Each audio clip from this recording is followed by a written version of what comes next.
ശബരിമലയിൽ ഈ വർഷത്തെ വരുമാനം 440 കോടി രൂപ. ദർശനത്തിനെത്തിയത് 53,09,906 പേർ. ശബരിമലയിൽ മണ്ഡല മകരവിളക്ക് തീർത്ഥാടന കാലയളവിൽ ഭക്തരുടെ എണ്ണത്തിലും വരുമാനത്തിലും വർധനയുണ്ടായതായി ദേവസ്വം മന്ത്രി VN വാസവൻ.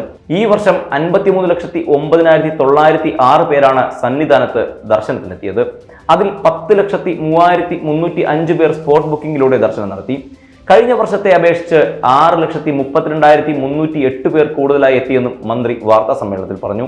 സന്നിധാനത്ത് ഈ മണ്ഡല മകരവിളക്ക് തീർത്ഥാടന കാലയളവിൽ 440 കോടി രൂപയാണ് വരുമാനമായി ലഭിച്ചത്. കഴിഞ്ഞ വർഷം 360 കോടി രൂപയായിരുന്നു. 30 ലക്ഷത്തിലേറെ പേർക്ക് അന്നദാനം നൽകി. അപ്പവും അരവണയും പരാതിയില്ലാതെ വിതരണം ചെയ്തു. വെർച്വൽ ക്യൂ സ്പോട്ട് ബുക്കിംഗ് സംവിധാനത്തിലൂടെ ദിവസം 80,000 പേർക്ക് ദർശനം നൽകാൻ തീരുമാനിച്ചെടുത്ത് 90,000 മുതൽ 1,08,000 പേർക്ക് വരെ ദർശനം നൽകിയെന്നും ദേവസ്വം മന്ത്രി VN വാസവൻ പറഞ്ഞു.